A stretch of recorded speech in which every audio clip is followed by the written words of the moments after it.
أول شي بناخد هيك من تحت خبز، بطاطا وباذنجان مع الصوص بنقول بسم الله.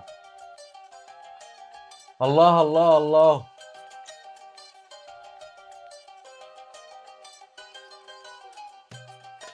رائعة. على الرغم من بساطتها بس شي فخم كتير. اليوم أنا وسميرة خانم عم ناكل فتة بطاطا وباذنجان سهلة وظريفة وما بتاكل وقت كتير وخصوصي للعزابية. تعالوا شوفوا شلون عملناها. بدنا رغيف خبز نقطعه مربعات.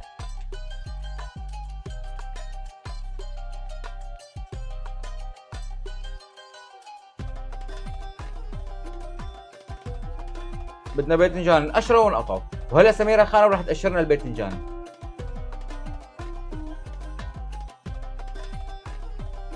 رح نقشر معهم 3 حبات بطاطا صغار.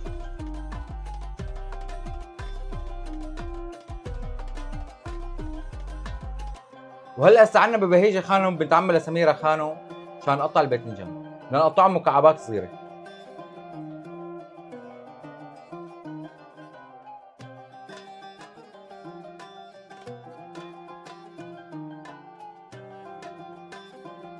وهلا رح نقطع البطاطا كمان مكعبات صغيرة.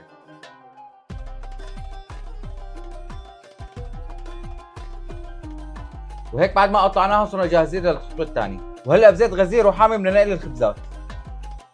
بسم الله.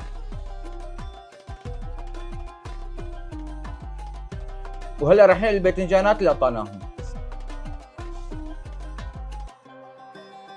وهلا بعد ما استووا عنا وصاروا بهاللون الحلو بنصفيهم منيح بنحطهم على جنب. وهلا بعد ما غسلنا البطاطايات عشان يروح منهم النشا رح نقليهم كمان. بسم الله. وهلا بس استووا البطاطايات وتحمروا بنحطهم جنب اخواتهم الباذنجانات. وهلا مشان نعمل الصوص بدنا لبن زبادي. رح نحط فوقهم سنين توم مهروسين ناعمين، معلقتين طحينة، وعصير ليمونة حامضة، وملح حسب الرغبة. وهلا بنقلبهم مع بعض. وهيك الصوص صار جاهز. وهلا صار مكونات اكلتنا كلياتها جاهزة وصار لازم نطبقها. أول شي بنحط الخبز المقلي ونوزع فوقه البطاطا والباذنجان. حطينا البطاطا هلا بنحط الباذنجان. وهلا بنصب الصوص فوقها.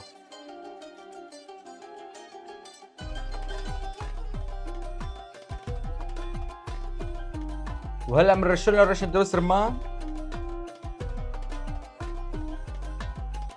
بنزينهم بالرمان.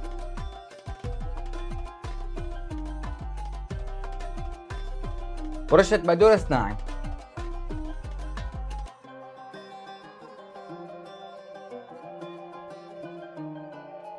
واهم شي رشة السماع على الوش. وهيك اكلتنا صارت جاهزة. وهلا صار لازم ندوق. اول شي بناخد هيك من تحت خبز بطاطا وباذنجان مع الصوص بنقول بسم الله. الله، الله، الله.